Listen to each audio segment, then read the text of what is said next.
اگر 22 سال کی تگودوتی اقتدار اپنی ہمت سے لیا تو پھر باجوہ کس طرح ان کا ڈیکورم، کس طرح اس اختیارات جو ہے وہ استعمال کر رہا تھا. پارٹ آف پرابلم تھا، پارٹ آف سولوشن نہیں تھا. کہ پہلے حکومت کی طرف سے، اسٹیبلشمنٹ کی طرف سے کوئی ایسی چیز جو ہے وہ پہلے تیار کی گئی تھی ٹریپ کرنے کے لیے کہ یہ، یا پھر عوامی رد عمل تھا. واقعی کوئی سازش تھی، یعنی پی ٹی آئی کی جانب سے، اس کی لیڈرشپ کی طرف سے، یا کسی اور جانب سے. تو ہماری انٹیلیجنس جو آئی ایس آئی ہے ان کو پتہ ہی نہیں چلا. انہوں نے عمران خان کو اچھے لوگوں سے دور کیا. بسم اللہ الرحمن الرحیم. ویلکم بیک ناظرین. ہم نے پہلے سیگمنٹ میں مظہر برلا صاحب جو پاکستان کے سینئر صحافی ہیں ان سے گفتگو کی ہے پاکستان کی موجودہ صورتحال کے بارے میں. 2018 تک جو عمران خان صاحب کی حکومت جب آئی اقتدار میں تو میرا ان سے اختلاف یہ تھا کہ چونکہ عمران پروجیکٹ باقاعدہ اسٹیبلشمنٹ نے تیار کیا. یہ مظہر برلاس صاحب کا استدلال یہ ہے کہ عمران پروجیکٹ نہیں تھا، عمران نے اپنی 22 سال محنت کر کے یہاں تک پہنچے، جبکہ پیپلز پارٹی یعنی ذوالفقار علی بھٹو اور نواز شریف باقاعدہ اسٹیبلشمنٹ کا پروجیکٹ تھا. عمران کو یہ کہنا کہ یہ ایک پروجیکٹ تھا، یہ پروجیکٹ نہیں تھا. اور اسٹیبلشمنٹ کے پاس کوئی چوائس نہیں تھی 2018 میں عمران خان کے علاوہ کسی اور کو اقتدار دینا. تو اس وجہ سے وہ اسٹیبلشمنٹ بامر مجبوری عمران خان صاحب کے ساتھ ہوگی. اچھا یہ فرمائیے گا کہ 2018 تک تو ہم پہنچے، لیکن آپ یہ سمجھتے ہیں کہ حالات اس وقت عمران خان صاحب کے ساتھ جو کچھ پیش ہو رہا ہے یا جو اس طرح کے حالات ان کی پارٹی پر بنے ہیں، یہ ان کی یعنی اقتدار میں ہوتے ہوئے اسٹیبلشمنٹ سے ڈائریکٹ کنفرنٹیشن ہو گئی؟ جنرل باجوہ حکومت چلا رہے تھے اور عمران خان صاحب ان کو کہہ رہے تھے کہ ٹھیک ہے آپ سارا کچھ دیکھیں، بعد میں یہی انکشاف عمران خان صاحب نے کیے. ان کی غلطیاں تو تھی نا، اس وقت کیوں نہیں بتایا؟ بعض لوگ کہتے ہیں کہ اس وقت اقتدار کے مزے لیتے رہے اور بعد میں آ کر کہنے لگے کہ نہیں جی یہ تو باجوہ میری حکومت چلا رہا تھا. اگر 22 سال کی تگودوتی اقتدار اپنی ہمت سے لیا تو پھر باجوہ کس طرح ان کا ڈیکورم، کس طرح اس اختیارات جو ہے وہ استعمال کر رہا تھا؟ نہیں، اس میں دو تین باتیں. یہ تو جب عمران خان صاحب اقتدار میں آئے تو جیسا کہ ابھی میں نے پہلے خواجہ آصف کا ذکر کیا تو سینٹرل پنجاب سے بہت سی سیٹیں عمران خان کو ہروائی گئیں، کیونکہ اسٹیبلشمنٹ کا یہ خیال تھا کہ عمران خان طاقتور نہ ہو جائے زیادہ، تو ان کو ایسی حکومت دیں جس میں وہ مینڈک تولتے رہے، اور مینڈک تولنا آپ کو پتہ بڑا مشکل کام ہے. تو ان کو حکومت بنانے کے لیے کچھ پارٹیوں کے ممبران ان کے حوالے کر دیے گئے تو ایک اتحادی سی حکومت بنی. تو وہ تنگ بھی کرتے رہے، بیچ میں مسلم لیگ کاف بھی تنگ کرتی رہی، کبھی ایم کیو ایم، کبھی باپ کوئی پارٹی. تو عمران خان کو پوری طرح اقتدار نہیں دیا گیا. یہ پہلی ناانصافی اس کے ساتھ یہ ہوئی. اور سینٹرل پنجاب سے میں پھر کہہ رہا ہوں خاص طور پر رزلٹ روک کر اسے ہروایا گیا. میرے پاس کئی سیٹوں کے ثبوت موجود ہے. خیر جیسا تیسا اقتدار اس کو ملا تو لوگ اس سے بڑے ڈرے ہوئے تھے، خاص طور پہ کرپٹ لوگ بہت ڈرے تھے، پاکستان کی بیوروکریسی بہت ڈری ہوئی تھی. تو اس پہ بیوروکریسی کا ڈراوا جو ختم کیا وہ اعظم خان جو پرنسپل سیکرٹری تھے انہوں نے جناب 2 مہینے کے بعد ایک بیوروکریٹس کا اجلاس بلایا اور وزیر اعظم سے خطاب کروا دیا کہ نیب آپ کو کچھ نہیں کہے گا، آپ کام کریں، آپ کے پیچھے میں کھڑا ہوں. یہ پہلی غلطی تھی جو وزیر اعظم عمران خان نے کی اس وقت، چونکہ ورنہ بیوروکریٹ کرپشن کی طرف ہاتھ نہیں بڑھا رہے تھے. اس کے خطاب کے بعد وہ کھل گئے. اور اعظم خان جو ہیں انہوں نے اسی دوران وزیر اعظم ہاؤس میں ایک ٹولہ کریٹ کر لیا. اس ٹولے میں شہزاد اکبر بھی شامل تھے، یہ مل کے سارا کام کرتے تھے. اعظم خان بھی تھے اور اس وقت جو آئی بی کے ڈی جی تھے وہ بھی ڈاکٹر سلمان. اب وزیر اعظم نے جو رپورٹ لینی ہوتی ہے آئی بی سے لینی ہوتی ہے، تو آئی بی کا جو چیف تھا وہ اور اعظم خان روز شام کو اکٹھے بیٹھتے تھے आई बी का तो वो मतलब इंटेलिजेंस ब्यूरो। Intelligence bureau. आज तो आज वो हमारे ओवरसीज पाकिस्तानी नहीं समझते ना इन चीजों को। ISI का क्या मतलब है, IB का तो क्या मतलब है। हाँ, जी, ये सीक्रेट जी सर्विसेज है जी जी। जी जी, इंटेलिजेंस ब्यूरो ये सिविल सीक्रेट सर्विस है जो प्राइम मिनिस्टर के इख्तियार में है, जवाब दिया उसको, तो प्राइम मिनिस्टर को रिपोर्ट करती है। तो वो रिपोर्ट इस तरह की होती थी कि आजम खान साहब अपना काम करते थे और शहजाद अकबर साहब भी, तो ये एक ग्रोह बना हुआ था। इन्होंने इमरान खान को अच्छे लोगों से दूर किया। मैं फिर कह रहा हूं, इन्होंने इमरान खान को अच्छे लोगों से दूर किया। दूसरी जो गलती थी वो ये थी कि इमरान खान साहब समझते थे कि जिस तरह मैं करप्शन के खिलाफ हूँ, इसी तरह बाजवा भी करप्शन के खिलाफ है। हम्म, लेकिन बाजवा तो करप्शन के खिलाफ नहीं था, वो तो करप्ट लोगों की सपोर्ट करता था और कई करप्ट लोगों का सिफारशी था। वो तो हम्म। अपने कारोबारी मफादात के तहत कभी कहता था फलां को वजीर आला बना दो, कभी फलां को बना दो, कभी फलां को बना दो। तो पार्ट ऑफ प्रॉब्लम था, पार्ट ऑफ सोल्यूशन नहीं था। अब चूंकि हम्म, खान साहब ने इक़्तिदार के बाद में बताया कि बाजवा साहब डबल गेम करते रहे, कहीं और कुछ कहते रहे, कहीं और कहते रहे, कहीं और कहते रहे, तो उस डबल गेम का खमियाजा तो बिल आखिर इमरान खान साहब को भुगतना पड़ा। अब ये जो PDM के साथ मिल के बाजवा साहब ने एक रजीम चेंज का ड्रामा किया, तो उनकी ख्वाहिश तो थी कि मुझे कोई मिल जाएगा, एक्सटेंशन अपना मिल जाएगी। पेंशन मिल जाएगी, तो वो उन्हें नहीं मिली। लेकिन इमरान खान को इस तजर्बे ने बहुत कुछ सिखाया है। अब हुआ ये कि मुल्क के सारे सियासी माफियाज, करप्ट माफियाज, वो सब इकट्ठे हो गए कि यार ये बंदा किधर से आ गया है। ये कहता है ओवरसीज पाकिस्तानियों को वोट का हक भी दो, ये कहता है ओवरसीज पाकिस्तानियों को सीटें भी दो, ये कहता है ओवरसीज पाकिस्तानियों को VIP प्रोटोकॉल भी दो। हम तो हमेशा से ओवरसीज पाकिस्तानियों को लूटते रहे हैं। कोई ओवरसीज पाकिस्तानी इस्लामाबाद, लाहौर या कराची के एयरपोर्ट पे उतरता है तो हमारा तो टैक्सी वाला भी उसको लूटना शुरू कर देता है, हम्म, और हम ओवरसीज पाकिस्तानियों की जायदादों पे कब्जे करते हैं। उन कब्जों के पीछे इन्हीं माफियाज के लोग हैं। हम्म। तो माफियाज को जो है ना, एक तरह से खतरा हुआ। माफियाज इकट्ठे हो गए, माफियाज की सारी जमातें जो एक दूसरे को घसीटना चाहते थे, जो एक दूसरे के खिलाफ बड़ी बातें करते थे, वो तो सब इकट्ठे हो गए और उन्होंने कहा यार इसका रास्ता रोको। अब वो रास्ता रोकने के चक्कर में अपनी मकबूलियत खो बैठे और इमरान खान की मकबूलियत बढ़ गई। फिर उन्होंने मुकदमे पे मुकदमे बनाने शुरू कर दिए। यानी आप लंदन में हैं इस वक्त, आप लंदन में ना भी हूं तो मुकदमा आप पे बन जाएगा।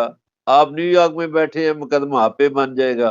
तो इमरान खान साहब के साथ तो ये हुआ ना, उनके साथ तो जो 150 मुकदमा बना, वो किसी शहर में थे नहीं थे, वो मुकदमा बन गया। जैसे अभी 9 मई के वाकयात देखिए, इमरान खान तो सुप्रीम कोर्ट के मुताबिक एक गैर कानूनी हिरासत में थे, एक गैर कानूनी हिरासत में थे, जिसे इमरान खान कहते हैं कि मुझे अगवा किया गया था। उस गैर कानूनी हिरासत के दौरान ये फसादात हुए, ये हंगामे हुए, ये एहतजाज हुआ। तो इमरान खान साहब पर उसके भी मुकदमात बन रहे हैं। तो ये तो नाइंसाफी है कि एक नहीं, बंदा। अच्छा, अभी अभी 9 मई पे अगर आ ही गए हैं तो जरा से इसको जरा क्लियर कर लेते हैं। मुझे पता है कि आप एक क्रेडिबल साफी हैं और ज़ाहिर है इस वक्त ईमान का हिस्सा है कि हमारे ईमान का हिस्सा है कि हमारी जो पाक अफवाज है उसके साथ तो हमें हर सूरत में खड़ा होना है। लेकिन कोई पाकिस्तानी ऐसा नहीं है, मैं पूरी सनद से आपके कह रहा हूँ, जो पाक अफवाज जैसे अदारा उसको बैसियत दफा उसके खिलाफ हो या उसके साथ इज़हार यकजहती न करता हो, उसके लिए दुआ न करता हो, क्योंकि ये महफूज हमारी मुल्क की हिफाजत, ऑब्वियसली सरहदों की हिफाजत पाक फौज ने करनी है। मुझे जो कुछ हुआ 9 मई को, पाक अफवाज की जो तनसीबात थी, GHQ है या लाहौर कमांडर हाउस है या जहाँ जहाँ भी, आपको तो पता है, उस डिटेल में हम जाना नहीं चाहते। मैं सिर्फ ये आपसे पूछना चाह रहा हूँ, देखिए आपने बहुत डिग इन किया है, बड़ी चीजें, साफी की अपनी अप्रोच होती है, अपने सोर्सेज होते हैं खबर के।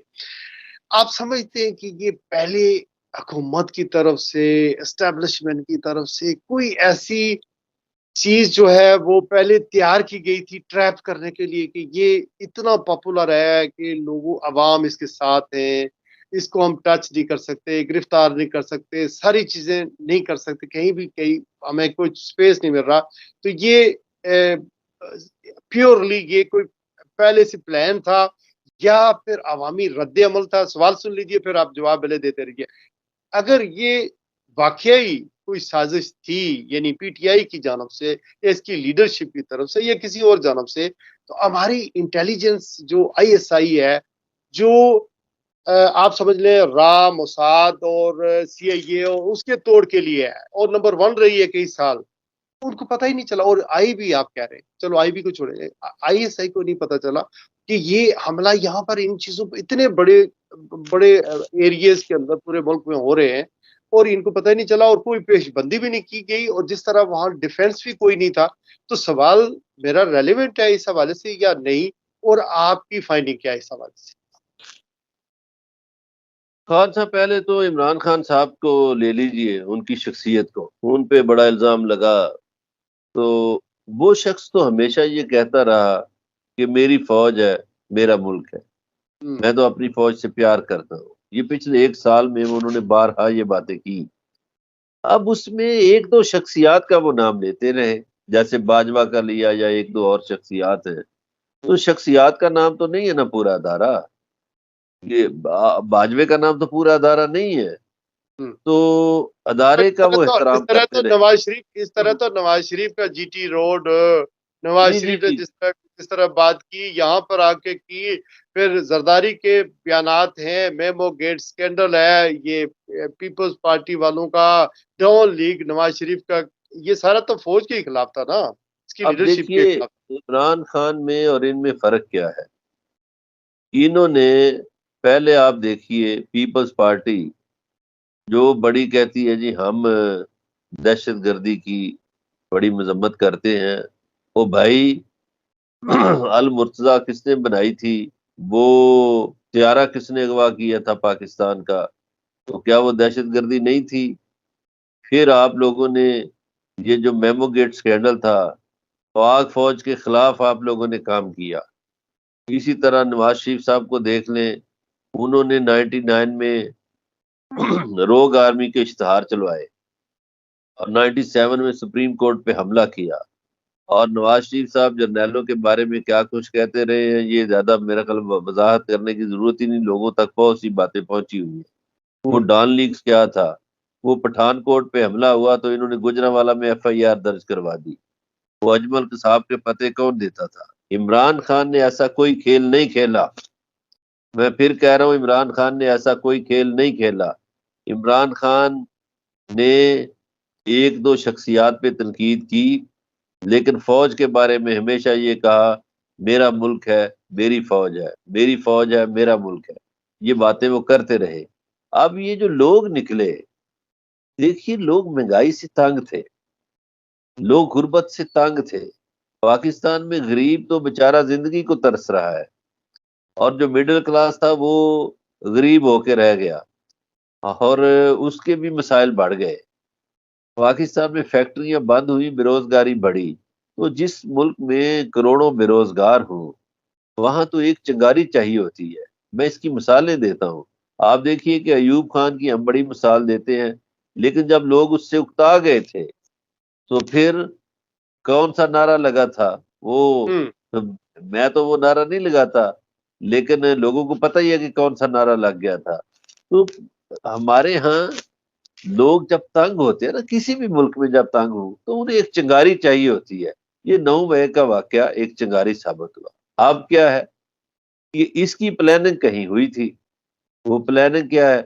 आप देखिए, बहुत से लोगों के चेहरे सामने आ रहे हैं जो उस मार धाड़ में शामिल थे, जिनका ताल्लुक नून लीग से भी है, جن کا تعلق پتہ نہیں کس کس سے ہے، وہ چہرے سامنے آ رہے ہیں، وہ ویڈیو سامنے آ رہی ہیں۔ اب جو دہشت گرد پیدا کرنے کی کوشش کی جا رہی ہے، دیکھیے ان کے ہاتھوں میں وہ سٹیمپ لگی ہوئی ہے، جیل سے اسی دن ان کو چھوڑا ہے۔